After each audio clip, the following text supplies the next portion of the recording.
What if I told you that the world's most visionary entrepreneur wants to spend one entire night at your home? Not for business, not for cameras, but for something far more extraordinary.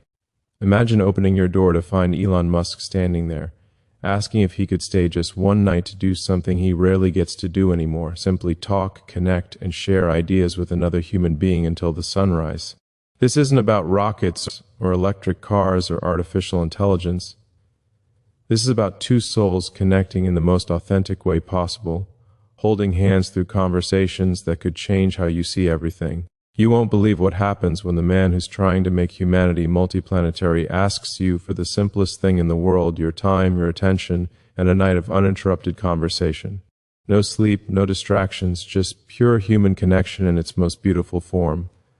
The invitation he extends to you isn't just unusual, it's something that could transform your entire understanding of what it means to truly communicate with another person. What he reveals during those quiet hours will leave you speechless. The evening begins with a gentle knock on your door. When you open it, there he stands, not in a business suit, not surrounded by security teams, just Elon in casual clothes with that characteristic slight smile that suggests he's both nervous and excited about what's about to unfold. He looks at you with genuine warmth in his eyes and asks the question that started this whole journey. Would you be willing to let me stay here tonight? Not to sleep, just to talk. I find that some of the most meaningful conversations happen when two people commit to staying present with each other through the entire arc of a night. You invite him in, and there's a beautiful awkwardness at first, the kind that exists when two people are about to embark on something meaningful together. He settles into a comfortable chair in your living room, and you take a seat across from him. The initial small talk quickly dissolves as he leans forward slightly and says something that sets the tone for everything that follows. I spend so much of my life talking at people, giving presentations, doing interviews, making announcements, but I've realized I've almost forgotten how to talk with someone, not to convince them of anything, not to sell them on a vision, just to explore ideas together and see where the conversation naturally flows. He reaches out his hand, not in a formal handshake but in a gesture of connection, and you take it.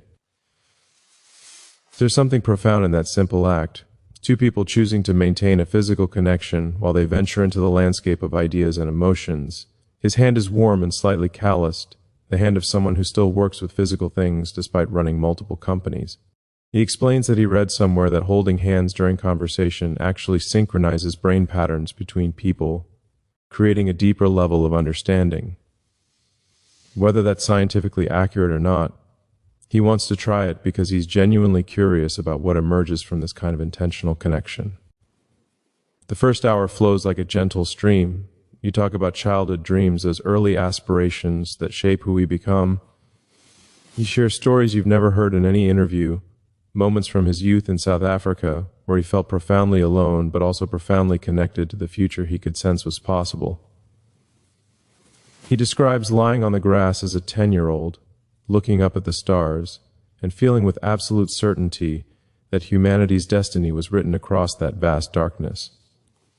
But he also talks about the loneliness of that certainty, how isolating it feels to see a future that others can't yet imagine. You share your own stories, and what's remarkable is how intently he listens. His eyes never leave yours. His hand gently squeezes yours at moments when you reveal something vulnerable or meaningful. This isn't the distracted listening of someone waiting for their turn to speak. This is the active, engaged listening of someone who genuinely wants to understand another person's inner world. He asks follow-up questions that show he's not just hearing your words but contemplating their deeper meanings. As the night deepens and the world outside your windows grows quieter, the conversation shifts to fears and doubts. He admits something stunning. Despite all his accomplishments, he regularly wakes up at 3 a.m. terrified that he's not doing enough, not moving fast enough, not making sufficient progress toward the goals that consume him. The fear isn't about personal failure, he clarifies. It's about humanity's failure. What if we don't become multiplanetary and something happens to Earth? What if we don't solve sustainable energy in time? What if artificial intelligence develops in ways that harm rather than help humanity? These thoughts chase him through sleepless nights more often than anyone knows. You squeeze his hand back, offering your own perspective on fear and purpose. You talk about the pressure of everyday existence, the smaller but no less real challenges that define most human lives. And something beautiful happens in this exchange. You both realize that fear scales but doesn't fundamentally change. Whether you're worried about making humanity multiplanetary or worried about making next month's rent, the emotional texture of anxiety is remarkably similar. This recognition creates a bridge between your experiences, understanding that despite the vast differences in your circumstances, you're both humans navigating uncertainty. Around midnight, he stands and suggests you both move to look out a window where you can see the night sky. You stand beside him, still holding hands, gazing up at the stars. He points out Mars, just visible as a reddish point of light among the stellar backdrop. His voice takes on a different quality, softer and more contemplative, as he talks about what that small dot of light means to him. It's not just a planet, he explains. It's humanity's insurance policy, our backup drive, our second chance. But it's also something more personal. It's proof that we can transcend our limitations if we commit ourselves fully to something larger than our individual existence. You ask him what he thinks about during his quietest moments, when all the plans and projects and pressures fade away. He's silent for a long moment, and you can feel a slight tremor in his hand as he formulates his response. He admits that in those rare quiet moments, he often feels a profound sadness that he can't fully explain. It's not depression exactly, more like a homesickness for a future that doesn't exist yet. He feels simultaneously driven to create that future and mourning that he won't live to see its full realization. Humanity will go to the stars, he believes this with every fiber of his being, but he personally will only see the very beginning of that journey. The conversation flows into philosophy and meaning. What makes a life well lived? What responsibilities do we have to future generations? How do we balance the immediate needs of people living today with the long-term survival of our species? These aren't abstract academic questions for him, they're the frameworks within which he makes actual decisions that affect millions of people. You offer your own thoughts, and what emerges is a genuine dialogue where neither person is trying to convince the other. You're both simply thinking out loud together, building on each other's ideas. Around 2 a.m, exhaustion starts to creep in at the edges, but neither of you wants to surrender to it. He suggests making coffee or tea, and you move together to the kitchen, hands finally separating as you go through the ritual of preparation. But even this mundane activity becomes meaningful in the context of the night you're sharing. He talks about how much he values these ordinary human rituals, the making of warm beverages, the sharing of food, the simple acts of hospitality and care that connect people across all cultures and throughout all of human history. You return to your seats with your drinks, and the conversation takes a more personal turn. He asks about your dreams, not the aspirations you share with the world, but the secret hopes you hold close. What would you do if you knew you couldn't fail? What would you create if you had unlimited resources? How would you change the world if you had the power to do so? His questions aren't idle curiosity. He's genuinely interested in how other people conceptualize possibility and potential. As you share your dreams, he listens with that same intense focus, occasionally nodding or smiling in recognition. When you finish, he does something unexpected. He takes your hand again and tells you that your dreams matter just as much as his, that the scale of ambition doesn't determine its value, and that the world needs people pursuing visions at every level of scope. A person who improves their local community is no less important than someone trying to colonize Mars. Both are essential expressions of human agency and hope. The pre-dawn hours bring a different energy. You're both tired now, genuinely exhausted, but there's something transcendent about pushing through that fatigue together. He talks about how some of his best insights come in this liminal state between waking and sleeping, when the rational mind relaxes its grip and more intuitive patterns of thought emerge. You find yourself thinking more freely too, making connections between ideas you've never linked before, seeing patterns you hadn't noticed. He shares his thoughts on connection and loneliness in the modern world. Despite being one of the most recognized people on the planet, or perhaps because of it, he often feels profoundly isolated. People rarely see him as just a person. They see him as a symbol or an idea or an opportunity. This night, he explains, this simple act of sitting with another person and talking through the hours of darkness, This is something he's been craving without fully realizing it. The authentic presence of another human being without agenda or performance. You talk about love, not romantic love specifically, but love as a force in human life. Love for ideas, love for humanity, love for possibility, love for the small beautiful moments that make existence worthwhile. He becomes animated discussing how love in its broadest sense is actually the most rational force in the universe, the thing that drives us to care for others, to build things that outlast us, to sacrifice our comfort for future generations. Love is what makes a person work 100-hour weeks, trying to advance sustainable energy, or establish a backup for human civilization.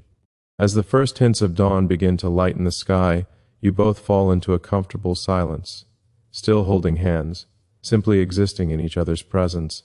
The night has created something between you, not romance in the conventional sense, but a genuine bond forged through shared vulnerability and authentic communication. You've both revealed parts of yourselves that rarely see light, and in doing so, you've created a memory that will stay with both of you forever. He finally speaks as the sun begins to rise, painting the sky in shades of pink and orange. He tells you that this night has reminded him why he does what he does. It's not really about Mars or electric cars or artificial intelligence. Those are just the means.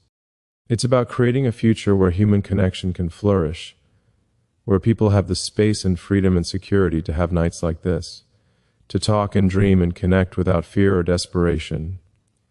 Every rocket that launches, every sustainable energy solution deployed, every advancement in technology, they're all ultimately in service of human flourishing. You walk to the window together to watch the sun rise. His hand is still in yours, and there's a bitter sweetness to this moment because you both know it's ending. The night that seemed infinite is concluding, and soon he'll need to return to his world of demands and decisions and public scrutiny. But something real has happened here. Two human beings connected authentically across the divide of circumstance and status reminded each other of their shared humanity. He turns to you with genuine gratitude in his eyes and thanks you for the gift of this night. Not just for letting him stay in your home, but for being fully present with him, for listening and sharing and thinking together through the darkness. He admits this is something he'll carry with him, a reminder that beneath all the complexity of modern existence, human connection remains the most valuable thing we can offer each other.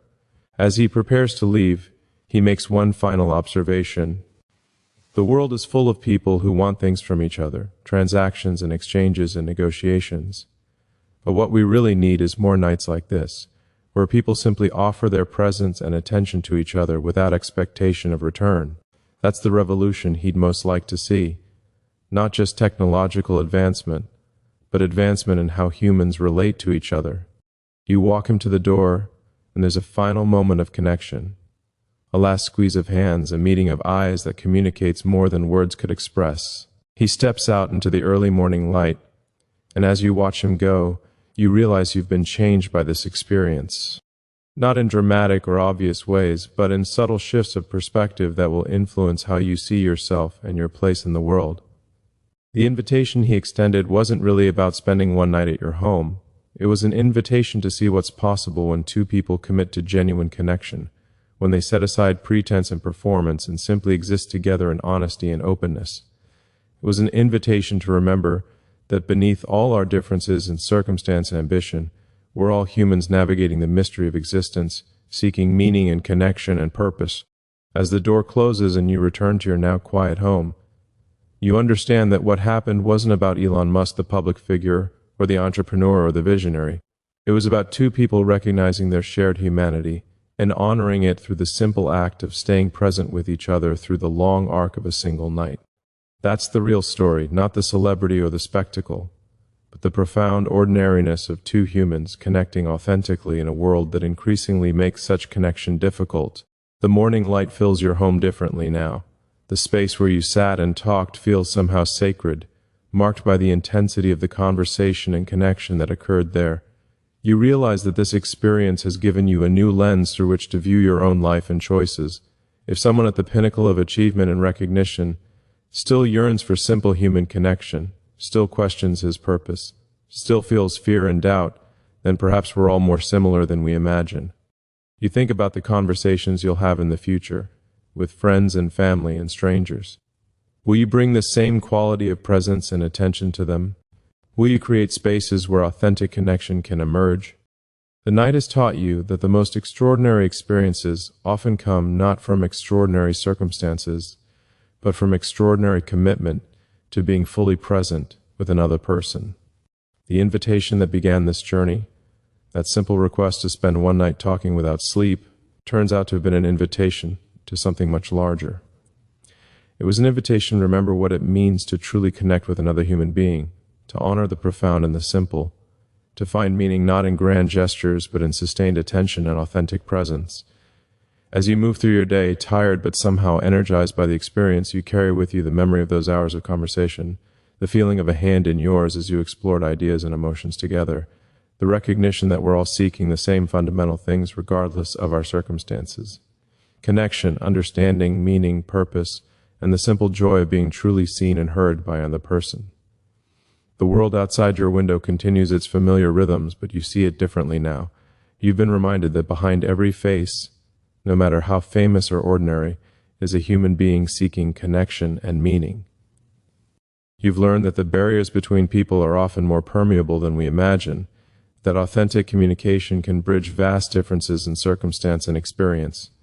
Most importantly, you've learned that the invitation was mutual. He invited himself into your home, but you both invited each other into something far more intimate, the inner landscapes of your thoughts and feelings and dreams. That mutual vulnerability created something beautiful and rare, a genuine meeting of minds and hearts that transcended the usual scripts and roles we play in social interaction. The night has ended, but its impact continues. You find yourself thinking differently about your own goals and dreams, seeing them not as separate from larger human concerns, but as connected to the great ongoing project of human flourishing. Whether your ambitions are cosmic or modest in scope, they're all part of the same tapestry of human striving and hope. And perhaps that's the deepest lesson of this extraordinary night. We're all connected in our humanity, all seeking meaning and purpose, all hoping to leave some positive mark on the world, all yearning for genuine connection with others. The specific forms these yearnings take vary infinitely, but the underlying need is universal. We need each other, not just for practical reasons, but for the profound gift of recognition and understanding that only another human being can provide. As the memory of the night settles into your consciousness, taking its place among your most treasured experiences, you realize you'll never quite see the world the same way again. You've been given a gift, not of wealth or status or fame, but of genuine human connection in its purest form. And that gift, freely given and gratefully received, will influence every conversation and connection you have for the rest of your life. The invitation to spend one night talking has transformed into an ongoing invitation to live with greater presence, to connect more authentically, to see the profound in the ordinary, and to remember always that beneath all our differences, we share the essential experience of being human, with all the wonder and challenge and beauty that entails. That's the true story of this remarkable night, and it's a story that continues to unfold with every new day and every new connection you make.